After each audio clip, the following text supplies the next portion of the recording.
Well, I'm leaving the friendly city of Anchorage and I'm taking the Alaskan Railroad north to Denali National Park.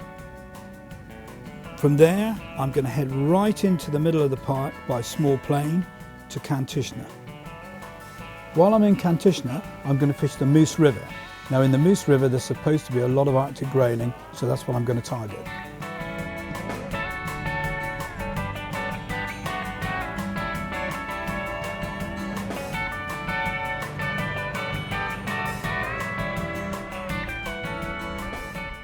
This particular train runs from Anchorage to the interior Fairbanks, Alaska, and along the way we get beautiful mountainous views. We stop in Wasilla, Talkeetna, and Talkeetna is a town on the bottom of one of the tallest peaks in North America, Mount McKinley. And once we leave Hurricane Gulch, we go through the Denali National Forest, which we see a lot of wildlife along the way. You get to see these views the whole way from Anchorage to Fairbanks and beyond. It's just one of the most marvelous things you get to see on the train in your journey. When the pilot told us he wasn't going to fly us into Denali National Park because of the cloud and because of the rain, we thought, oh, well, it can't be that bad. And now, look at it, we've got snow. It's August, look at this, absolutely snowing down, and it's just as if it's December back in the UK, only in Alaska. Well, there's been a bit of a change of plan. You can see that snow all over. We've got low cloud. Planes can't fly out to Talkeetna, so we've got to catch a bus. And the bus is going to take us about 7 hours to get through. It's a long journey, but plenty of wildlife along the way. And there we're going to try and catch some grayling.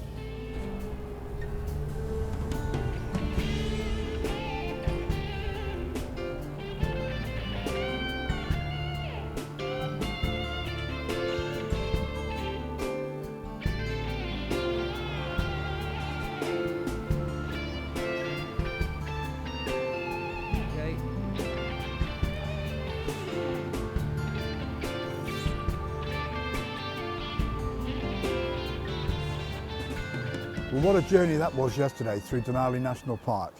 We were supposed to leave the depot at 7:30. We didn't actually leave till 10:30. And then because of the first snows of the autumn here in Alaska, there was havoc on the roads.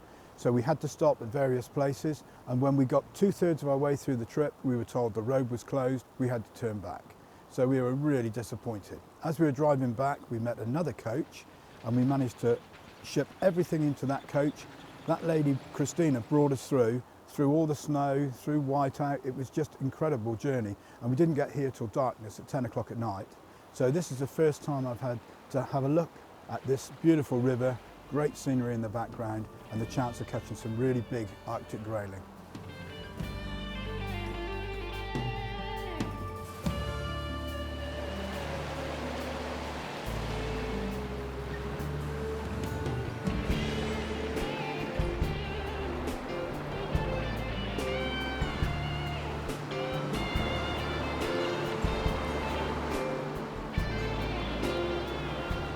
But I think because we've had floodwater,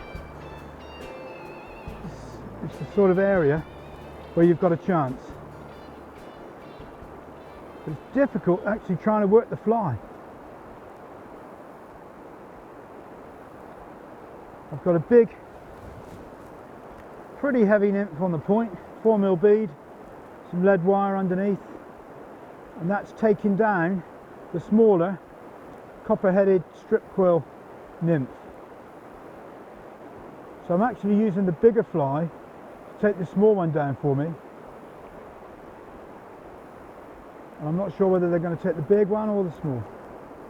Frankly, I don't really care what they take as long as they take something. Just sort of lift the flies up through the water. For grayling, they love that. It's the induced take, it's known as. So where that big flow is there, I'm trying to get it on the edge of there.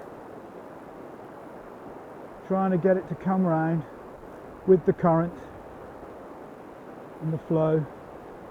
And I'm waiting for anything that stops. Yeah, there's one. Oh, that was right on the edge of that deep water just as it was coming up through. And normally these jump, but this one looks like it doesn't want to. Big dorsal. Right, I've got a little net that I've borrowed. What I don't want to do is lose it. They've got beautiful dorsal fins, these grayling. Ours have, but look at the spots and the colours on that dorsal fin. Whoa! And they're always very strong, these Arctic fish, Arctic grayling. Wonderful. Red line and spots. Oops. It's hooked in the top of the mouth. It's a barbless hook, so it'll come out easily enough. There we go. Wow, that water's freezing.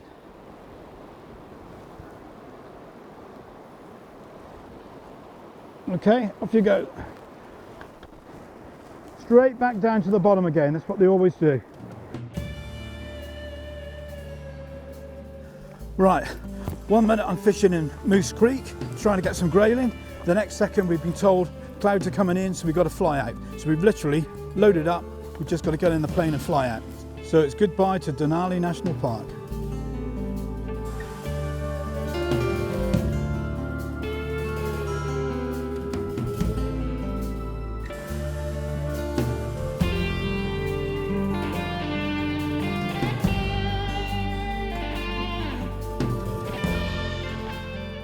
It's hard to believe that just 10 hours ago we were battling through snow in Talkeetna, and that's right in Denali National Park.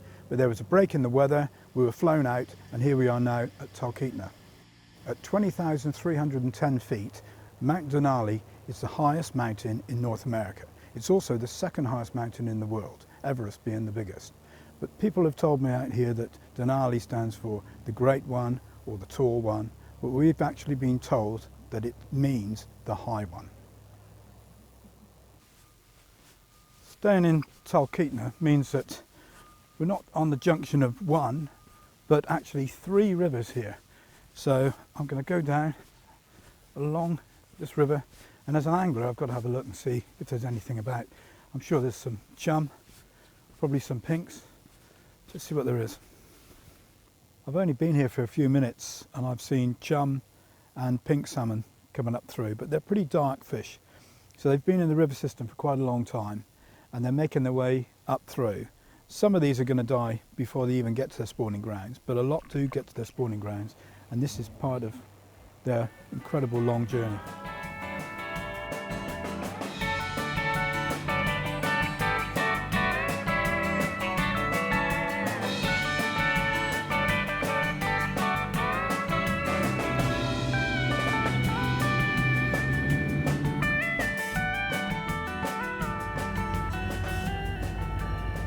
This is the final leg of my journey. I'm just waiting for the downtown train to take me to Anchorage, and then it's back over the oceans to Heathrow.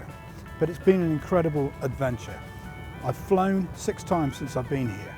We've had float planes and also planes that have landed on beaches, which I've never done before. I've caught silver salmon and chums in the sea.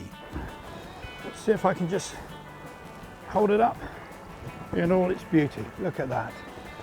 I've also caught the same fish in rivers, as well as pinks. I've caught dolly varden, I've caught rainbow trout, I've caught small pike, and I've even caught a grayling up in Talkeetna. But Alaska is more than just a fishing destination. I've met fantastic people, I've stayed in some wonderful locations, and the wildlife I've seen has been incredible. But the highlight, without any doubt at all, is being feet away from grizzly bears. Coastal brown bears. They're huge. I've seen them fishing with their cubs. It's just been an awesome experience, and it's something I have to do again.